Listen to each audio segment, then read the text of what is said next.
Chère Fouinarde, cher Fouinard, bienvenue dans la suite des incroyables aventures théâtrales dans le théâtre Passage de la Baba Yaga. Vous vous en souvenez, vous vous en rappelez, mais la Baba Yaga avait promis de tout nous raconter.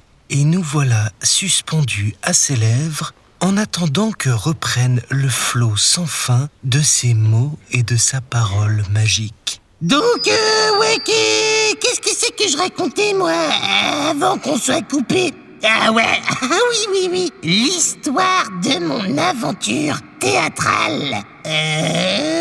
Attendez, petite musique peut-être pour relancer ça, non? Ouais, pas mal.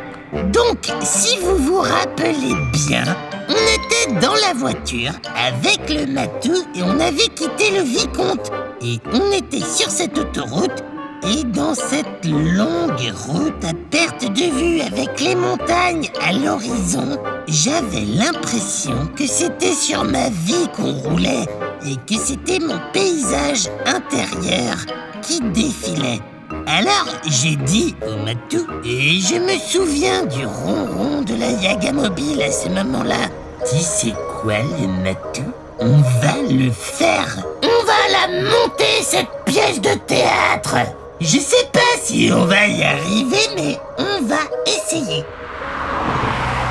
Et là, alors que moi, je pensais que cette grosse flemmasse de matou, qui d'habitude n'aime rien d'autre que de ne rien faire, alors que je m'attendais à ce qu'il me lâche un gros miaou miaou, moi je veux d'abord faire la siestoune, puis après peut-être on verra.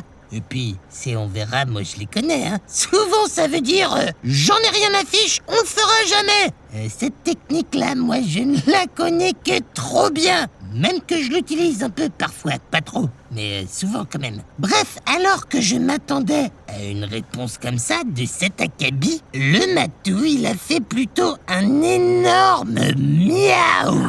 Même que je conduisais à ce moment-là et que ça a failli me déconcentrer. Oh ouais, doucement le matou, calme ton enthousiasme là. Je t'ai jamais vu aussi content que depuis qu'on a fait la mousse chocolat fromage foie gras, tu te rappelles? Et là, il a même appuyé sur un bouton de l'autoradio de la Yaga mobile et on a entendu un bruit que vous connaissez bien, les fouinards. Matou traducteur 3000 activé. What? Mais quand est-ce que t'as installé cette option dans la voiture, le matou? Je suis bien content que tu prennes cette décision, Baba Yaga. Il y a longtemps qu'on ne s'était pas autant amusé que sur le plateau du théâtre du vicomte. Ça va être le feu. T'as raison, mon matou. On va faire un blockbuster. On va leur en mettre plein les mirettes à tous les fouinards. En revanche, Baba Yaga, le vicomte nous a appris des choses, mais il nous a surtout transmis le feu sacré. Et il nous faut encore apprendre les bases techniques. Ouais, l'autre là, comment il est rabat-joie. Oh non, mais t'inquiète.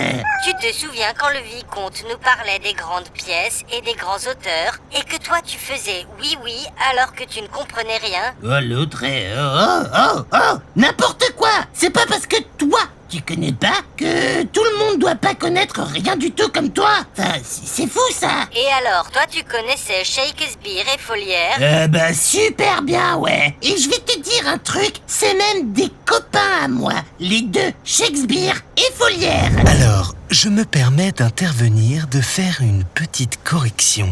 Vous êtes encore là, vous? Il s'agit plutôt, enfin je crois que le matou avait l'air au courant, mais il s'agit de Shakespeare et de Molière. Tu ne trompes personne et tu es tombé dans le piège, Baba Yaga. Mais non, mais c'est là que tu te mets le doigt dans l'œil, mon cher matou. Je savais que c'était un piège. J'ai fait exprès de tomber dedans pour te confondre. Et d'ailleurs, là, tout le monde le voit. Tu as l'air très bête. Et tu ferais bien de pas faire le malin avec moi.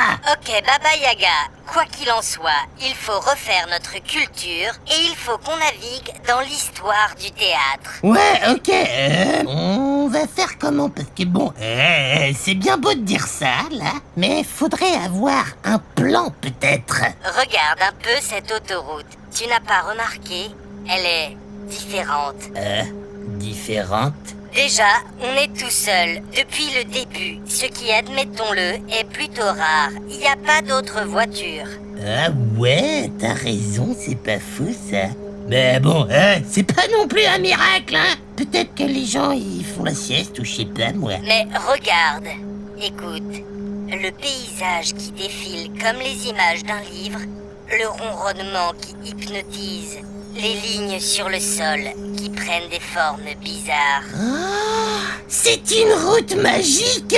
Oui, nous sommes sur l'autoroute du destin. Waouh, mais comment on est arrivé là? Peu importe, ce qui compte, ma chère Baba Yaga, c'est qu'on va pouvoir serpenter, arpenter et découvrir l'histoire du théâtre grâce à elle. Regarde plutôt le titre de la prochaine sortie. Attends, je mets mes lunettes parce que j'y vois que dalle là. La naissance du théâtre. À 1 kilomètre seulement. Oh, waouh. C'est trop stylé ça. Tu sais quoi? On va la prendre cette sortie. Et là, les fouinards, j'ai enclenché mon virage. Enfin, j'ai mis mes clignotants d'abord. Et on est sorti de notre autoroute du destin. En direction de ce temps lointain, vers les origines du théâtre. Ce périple s'annonce décidément passionnant, remonter aux origines de l'art, mais quelle idée à la fois géniale et innovante. Le matou, bon, je sais que je suis pas une pro niveau tout ça là, mais moi, il me semble bien que c'était dans l'Antiquité, en Grèce antique, que le théâtre est né. Donc, à mon avis, ça va être salade grecque, huile d'olive, feta et puis paysage marin à volonté. Et tant mieux, ça va nous faire des vacances. Alors, Baba Yaga, là-dessus, il n'y a pas qu'une seule théorie. Et en général, les temps précédents même, et on remonte dans le... Qu'est-ce qui lui arrive à tout machin truc, là? Attends, j'ai une technique pour réparer, t'inquiète. Là! Et à mesure qu'on roulait... ouais, non, il faut juste y aller plus fort. Là! Une nuit profonde, noire. Oh, ouais, non, tout ce que j'ai réussi à faire, c'est me faire mal à la main. Était en train de tomber. Bon, ben, ça ressemble pas trop à la Grèce, là, tout ça. Et puis, la route est pas terriblement entretenue, si tu veux mon avis. Et regarde, ça commence à cahoter. Mais oui, mais c'est pas de ma faute, je l'ai pas vu venir. D'ailleurs, c'est quoi ces trucs que j'ai pas vu venir? Ben, c'est un arbre, le matou. Ah ouais, t'as raison. Il a une forme bizarre. C'est quoi exactement? Ah ouais, non. Très juste le matou. Il a cette forme bizarre là parce que la foudre lui est tombée dessus. C'est curieux, hein? Attends, c'est quoi ce bruit là? Et là, à l'horizon, on a entendu le bruit du tambour, comme une foule qui s'approchait. Mais qu'est-ce que c'est que ça? Mes chers fouinards, quelle modernité, quelle audace d'écriture. L'autoroute du destin, à la fois comme une image de la vie de la Baba Yaga et en même temps chemin initiatique pour se former à l'art du théâtre. C'est plus que moderne, c'est furieusement post-moderne. On adore, et là, surtout, quel suspense! Quel suspense! Parce que si ce n'est pas la Grèce antique, jusqu'où est remontée la Baba Yaga pour découvrir les origines du théâtre? Dans quels temps immémoriaux notre chère conteuse sorcière comédienne s'est-elle retrouvée? Eh bien, je crois que nous saurons tout ça au prochain épisode du théâtre Passage de la Baba Yaga. Alors, mes chers amis, comme on disait dans le temps, théâtralement vôtre.